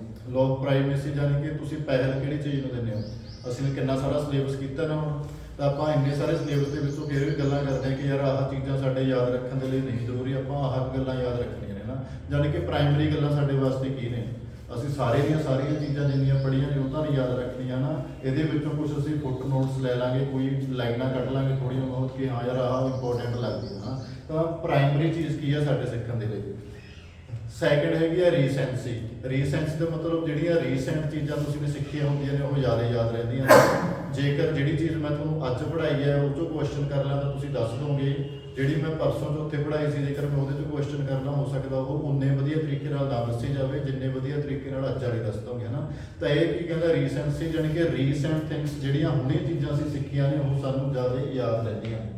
Intensity of stimulus, ਜਦੋਂ ਕੋਈ ਚੀਜ਼ ਤੁਸੀਂ ਸਿੱਖ ਰਹੇ ਹੋ ਤਾਂ ਜਿਹੜਾ ਤੁਹਾਨੂੰ ਸਟਿਮੂਲਸ ਮਿਲ ਰਿਹਾ ਉਹਦੀ ਇੰਟੈਂਸਿਟੀ ਕਿੰਨੀ ਹੈ। ਤੁਸੀਂ ਪੜ੍ਹ ਰਹੇ ਹੋ, ਪੜ੍ਹਾਉਣ ਵਾਲਾ ਬੰਦਾ ਜਿਹੜਾ ਜੇਕਰ ਉਹ ਆਪ ਪੈਸਿਵ ਹੈ ਨਾ ਤਾਂ ਤੁਸੀਂ ਉਹਨੇ ਵਧੀਆ ਤਰੀਕੇ ਨਾਲ ਨਹੀਂ ਸਿੱਖ ਪਾਓਗੇ। ਜੇ ਬੰਦਾ ਐਕਟਿਵ ਹੋਊਗਾ ਤਾਂ ਤੁਸੀਂ ਵਧੀਆ ਤਰੀਕੇ ਨਾਲ ਸਿੱਖੋਗੇ। ਤਾਂ ਸਟਿਮੂਲਸ ਜਿਹੜਾ ਵੀ ਕਿਸੇ ਵੀ ਚੀਜ਼ ਦਾ ਮਿਲ ਰਿਹਾ ਹੈ ਉਹ ਕਿੰਨਾ ਕੁ ਜ਼ਿਆਦਾ, ਉਹਦੀ ਇੰਟੈਂਸਿਟੀ ਕੀ ਹੈ ਸਟਿਮੂਲਸ ਦੀ, ਉਹ ਵੀ ਸਾਡੇ ਸਿੱਖਣ ਦੇ ਉੱਪਰ ਪ੍ਰਭਾਵ ਪਾਉਂਦੀ ਹੈ। Multiple response. ਮਲਟੀਪਲ ਰਿਸਪੌਂਸ ਦਾ ਮਤਲਬ ਕੀ ਹੈ, ਜਿਵੇਂ ਅਸੀਂ ਗੱਲ ਕਰਦੇ ਹਾਂ ਕਿ ਸਾਡਾ ਜਿਹੜਾ ਸਿਲੇਬਸ ਹੈ ਬਹੁਤ ਵੱਡਾ ਸੀਗਾ, ਚਾਈਲਡ ਡਿਵੈਲਪਮੈਂਟ ਲਾ ਲਓ, ਇੰਗਲਿਸ਼ ਲਾ ਲਓ, ਪੰਜਾਬੀ ਲਾ ਲਓ, ਬਹੁਤ ਵਾਈਡ ਸਬਜੈਕਟ ਸੀ, ਪਰ ਪੜ੍ਹਨ ਲਈ ਸਾਨੂੰ ਸਮਾਂ ਕੀ ਮਿਲਿਆ? ਬਹੁਤ ਜ਼ਿਆਦਾ ਘੱਟ ਮਿਲਿਆ। ਹੁਣ ਮਲਟੀਪਲ ਰਿਸਪੌਂਸ ਕੀ ਨੇ ਕਿ ਤੁਹਾਨੂੰ ਇੱਕ ਚੀਜ਼ ਦੀ ਬਜਾਏ ਬਹੁਤ ਸਾਰੀਆਂ ਚੀਜ਼ਾਂ ਤੇ ਆਪਣਾ ਧਿਆਨ ਹੈ ਜਿਹੜਾ ਅਟੈਂਸ਼ਨ ਹੈ ਡਿਵਾਈਡ ਕਰਨਾ ਪੈ ਰਿਹਾ। ਇਹਦੀ ਬਜਾਏ ਜੇ ਤੁਸੀਂ ਕੋਈ ਇੱਕ ਸਬਜੈਕਟ ਪੜ੍ਹਨਾ ਹੁੰਦਾ ਇੰਨੇ ਦਿਨਾਂ 'ਚ ਬਹੁਤ ਵਧੀਆ ਤਰੀਕੇ ਨਾਲ ਪੜ੍ਹ ਲੈਂਦੇ ਹੈ ਨਾ। ਤਾਂ ਇਹ ਲਾਅ ਕੀ ਕਹਿੰਦਾ ਕਿ ਮਲਟੀਪਲ ਰਿਸਪੌਂਸ ਜਿੱਥੇ ਆ ਜਾਂਦਾ ਉੱਥੇ ਸਾਨੂੰ ਸਿੱਖਣਾ ਜਿਹੜਾ ਉਹ ਔਖਾ ਹੋ ਜਾਂਦਾ ਹੈ। ਇਹ ਲਾਅ ਕੀ ਕਹਿੰਦਾ ਕਿ ਜਿੱਥੇ ਤੁਹਾਨੂੰ ਰਿਸਪੌਂਸ ਮਲਟੀਪਲ ਦੇਣੇ ਪੈਣਗੇ ਉੱਥੇ ਸਿੱਖਣਾ ਔਖਾ ਹੋ ਜੂ। ਜੇਕਰ ਸਿੰਗਲ ਰਿਸਪੌਂਸ ਹੋਊਗਾ ਤੁਸੀਂ ਉਹਨੂੰ ਬਹੁਤ ਵਧੀਆ ਤਰੀਕੇ ਨਾਲ ਹੈਂਡਲ ਕਰ ਲਓਗੇ। ਐਟੀਟਿਊਡ, ਸਾਡਾ ਸਿੱਖਣ ਦੇ ਪ੍ਰਤੀ ਐਟੀਟਿਊਡ ਕੀ ਹੈ, ਸਾਡਾ ਨਜ਼ਰੀਆ ਕੀ ਹੈ, ਇਹ ਬਹੁਤ ਜ਼ਿਆਦਾ ਇੰਪੋਰਟੈਂਟ ਹੈ। ਜੇਕਰ ਤੁਹਾਡਾ ਨਜ਼ਰੀਆ ਕਿਸੇ ਚੀਜ਼ ਨੂੰ ਲੈ ਕੇ ਪੋਜ਼ਿਟਿਵ ਹੈਗਾ ਤਾਂ ਅਸੀਂ ਉਹਦੇ ਵਿੱਚ ਸਕਸੈਸ ਲੈ ਲਾਂਗੇ, ਜੇਕਰ ਸਾਡਾ ਨੈਗੇਟਿਵ ਹੈਗਾ ਤਾਂ ਉਹਦੇ ਵਿੱਚ ਸਕਸੈਸ ਨਹੀਂ ਮਿਲੂਗੀ। ਕੱਲ੍ਹ ਜਦੋਂ ਯੂਨੀਵਰਸਿਟੀ ਗਏ ਸੀ ਸਰ ਨਾਲ ਮੇਰੀ ਗੱਲ ਹੋਈ ਤਾਂ ਸਰ ਨੇ ਇੱਕ ਛੋਟੀ ਜਿਹੀ ਐਗਜ਼ਾਮਪਲ ਦਿੱਤੀ ਇਸ ਚੀਜ਼ ਦੀ। ਉਹ ਕਹਿੰਦੇ ਦੋਸਤ ਸੀਗਾ ਇੱਕ, ਉਹਨਾਂ ਦੇ ਦੋਸਤ ਦਾ ਇੱਕ ਛੋਟਾ ਜਿਹਾ ਬੇਟਾ ਸੀਗਾ, ਹਾਕੀ ਨੂੰ ਬਹੁਤ ਪਸੰਦ ਕਰਦਾ ਤੇ ਉਹਦਾ ਜਿਹੜਾ ਫਾਦਰ ਸੀਗਾ ਬੱਚੇ ਦਾ, ਉਹਨੇ ਆਪਦੇ ਬੱਚੇ ਨੂੰ ਵਰਲਡ ਕੱਪ ਦਿਖਾਉਣਾ ਚਾਹੁੰਦਾ ਸੀ ਹਾਕੀ ਦਾ। ਉਹਨੇ 8-10 ਲੱਖ ਰੁਪਇਆ ਇਕੱਠਾ ਕਰਕੇ ਰੱਖ ਰਿਹਾ ਸੀ ਵੀ ਕਿਸੇ ਵੀ ਦੇਸ਼ ਦੇ ਵਿੱਚ ਵਰਲਡ ਕੱਪ ਹੋਵੇ ਮੈਂ ਆਪਦੇ ਬੱਚੇ ਨੂੰ ਇੱਕ ਮੈਚ ਜ਼ਰੂਰ ਦਿਖਾ ਕੇ ਲੈ ਕੇ ਆਉਣਾ, ਤਾਂ ਕਿ ਉਹ ਖੁਦ ਬੱਚਾ ਜਿਹੜਾ ਛੋਟਾ ਹਾਕੀ ਦਾ ਪਲੇਅਰ ਹੈ ਕਿ ਉਹ ਇੰਸਪਾਇਰ ਹੋ ਸਕੇ, ਉਹਨਾਂ ਦਾ ਐਟੀਟਿਊਡ ਆ ਜਿਹੜਾ ਪੋਜ਼ਿਟਿਵ ਹੋ ਸਕੇ। ਹੁਣ ਉਹਦਾ ਗੋਲ ਬਹੁਤ ਟਾਈਮ ਤੋਂ ਸੀਗਾ ਇਹ ਚੀਜ਼ ਹੈ ਨਾ, ਜਦੋਂ ਉਹ ਬੱਚੇ ਦਾ ਮਤਲਬ ਬਹੁਤ ਜ਼ਿਆਦਾ ਛੋਟਾ ਸੀਗਾ ਉਦੋਂ ਤੋਂ ਇਹ ਏਮ ਸੀਗਾ ਇੱਕ ਵਾਰ ਬੱਚੇ ਨੂੰ ਵਰਲਡ ਕੱਪ ਜ਼ਰੂਰ ਦਿਖਾਇਆ ਜਾਵੇ। ਹੁਣ ਬਾਏ ਚਾਂਸ ਕੀ ਹੋਇਆ, ਐਤਕੀ ਸਾਡੇ ਵਰਲਡ ਕੱਪ ਕਿੱਥੇ ਹੋ ਗਿਆ? ਇੰਡੀਆ ਦੇ ਵਿੱਚ ਹੀ ਹੋ ਗਿਆ। ਤਾਂ ਹੁਣ ਉਹਦਾ ਜਿਹੜਾ 8-10 ਲੱਖ ਰੁਪਇਆ ਉਹਨੇ ਜੋੜਿਆ ਸੀਗਾ ਉਹ ਵੀ ਬਚ ਗਿਆ, ਉਹਨੂੰ ਬਹੁਤ ਦੂਰ ਜਾਣ ਦੀ ਲੋੜ ਨਹੀਂ ਪਈ। ਪਰ ਉਹ ਟਿਕਟਾਂ ਜਿਹੜੀਆਂ ਲੈਣ ਸੀਗੀਆਂ, ਟਿਕਟਾਂ ਲੈਣ ਦੇ ਵਿੱਚ ਲੇਟ ਹੋ ਗਿਆ ਤਾਂ ਉਹਨੂੰ ਕੋਈ ਵੀ ਟਿਕਟ ਨਹੀਂ ਮਿਲੀ ਕਿਸੇ ਮੈਚ ਦੀ, ਸਾਰੀਆਂ ਟਿਕਟਾਂ ਸੀ ਜਿਹੜੀਆਂ ਉਹ ਬੁੱਕ ਹੋ ਗਈਆਂ। ਚਲੋ ਕਹਿੰਦਾ ਵੀ ਦੇਖੀ ਜਾਓ ਵੀ ਕੀ ਬਣਦੀ ਆ। ਉਹਨੇ ਫਲਾਈਟ ਲੈ ਕੇ ਉੱਥੇ ਉੜੀਸਾ ਭੁਵਨੇਸ਼ਵਰ ਪਹੁੰਚ ਗਿਆ। ਉੱਥੇ ਪਹੁੰਚ ਕੇ ਉਹਨੇ ਦੇਖਿਆ ਵੀ ਜੇ ਟਿਕਟ ਕਿਸ ਹਿਸਾਬ ਨਾਲ ਬਣ ਸਕਦਾ, ਕੋਈ ਤਰੀਕਾ, ਕੋਈ ਹੱਲ ਹੋ ਸਕਦਾ, ਪਰ ਉਹਦਾ ਕੋਈ ਵੀ ਹੱਲ ਨਹੀਂ ਹੋਇਆ। ਉਹਦਾ ਬੱਚਾ ਸੀ ਜਿਹੜਾ ਉਹ ਪੂਰੀ ਤਿਆਰੀ ਕਰਕੇ ਗਿਆ, ਸਟਿੱਕਰ ਇੰਡੀਆ ਦੇ ਲਾ ਕੇ ਉੱਥੇ ਮੈਚ ਦੇਖਣ ਵਾਸਤੇ। ਤਾਂ ਉਹਦੇ ਪਵੇਲੀਅਨ ਦੇ ਬਾਹਰ ਖੜੇ ਸੀਗੇ ਗਰਾਊਂਡ ਦੇ, ਤਾਂ ਉੱਥੇ ਕੁਦਰਤੀ ਕੀ ਆ ਮੀਡੀਆ ਵਾਲੇ ਆ ਗਏ ਕਿ ਤੁਸੀਂ ਕਿੱਥੋਂ ਆਏ ਹੋ ਜੀ ਮੈਚ ਦੇਖਣ ਵਾਸਤੇ। ਉਹ ਕਹਿੰਦੇ ਜੀ ਅਸੀਂ ਪੰਜਾਬ ਤੋਂ ਮੈਚ ਦੇਖਣ ਸਪੈਸ਼ਲ ਆਏ ਹਾਂ। ਤੇ ਉਹ ਕਹਿੰਦੇ ਵੀ ਮੈਚ ਸ਼ੁਰੂ ਹੋਣ ਵਾਲਾ, ਤੁਸੀਂ ਅੰਦਰ ਕਿਉਂ ਨਹੀਂ ਗਏ? ਉਹ ਕਹਿੰਦੇ ਵੀ ਸਾਡੇ ਕੋਲ ਟਿਕਟ ਨਹੀਂ ਹੈਗੀ। ਉਹ ਕਹਿੰਦੇ ਟਿਕਟ ਨੇ ਤੁਸੀਂ ਕਰਨ ਕੀ ਆਏ ਹੋ? ਉਹ ਕੁਦਰਤੀ ਸਿਕਿਉਰਿਟੀ ਗਾਰਡ ਖੜਾ ਸੀ, ਉਹਨੇ ਇਹ ਗੱਲ ਸੁਣ ਲਈ। ਤਾਂ ਜਦੋਂ ਉਹ ਮੀਡੀਆ ਵਾਲੇ ਉੱਥੋਂ ਚਲੇ ਗਏ ਤਾਂ ਉਹ ਜਿਹੜਾ ਸਿਕਿਉਰਿਟੀ ਗਾਰਡ ਸੀਗਾ ਉਸ ਬੰਦੇ ਨੇ ਕੀ ਕੀਤਾ, ਉਹ ਕਹਿੰਦਾ ਮੈਂ ਤੂੰ ਇੱਥੇ ਹੀ ਖੜ, ਕਹਿੰਦਾ ਮੈਂ ਤੇਰੇ ਬੱਚੇ ਦਾ ਕੋਈ ਹੱਲ ਕਰਦਾ। ਉਹਨਾਂ ਕੋਲ ਟਿਕਟ ਹੈ ਨਹੀਂ ਸੀ, ਉਹਦੇ ਬੱਚੇ ਨੂੰ ਮੁਸ਼ਕਿਲ ਲੈ ਕੇ ਗਿਆ। ਤਾਂ ਉਹ ਜਿਹੜਾ VIP ਸੀਟ ਸੀ ਉਹ VIP ਸੀਟ ਦੇ ਵਿੱਚ ਬਿਠਾਇਆ ਹੈ ਉਹਨਾਂ।